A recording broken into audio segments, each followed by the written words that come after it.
భగవద్గీత 112వ రోజు 66వ శ్లోకం. నాస్తి బుద్ధిరయుక్తస్య నా చ యుక్త్యాస భావన నా చ భావయతః శాంతిః అశాంతస్య కుతః సుఖం. నా అస్తి బుద్ధిః అయుక్తస్య నా చ అయుక్తస్య భావన నా చ అభావయతః శాంతిః అశాంతస్య కుతః సుఖం. అయుక్తస్య యోగయుక్తుడు గానివానికి బుద్ధిః వివేకము నా అస్తి లేదు. అయుక్త యోగయుక్తుడు గానివానికి భావన చ ఆత్మభావనయును నా లేదు. అభావయతః భావశూన్యునకు శాంతిః శాంతి నా లేదు. చ మరియు అశాంతస్య శాంతి లేనివానికి సుఖము కుతః ఎట్లు లభించును.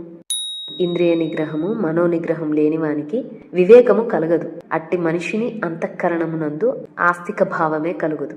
తద్భావన హీనుడైన వానికి శాంతి లభింపదు. మనశ్శాంతి లేని వానికి సుఖము ఎట్లు లభించును.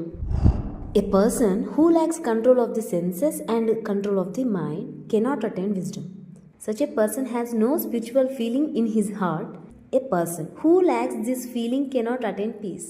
How can a person who lacks peace of mind attain happiness?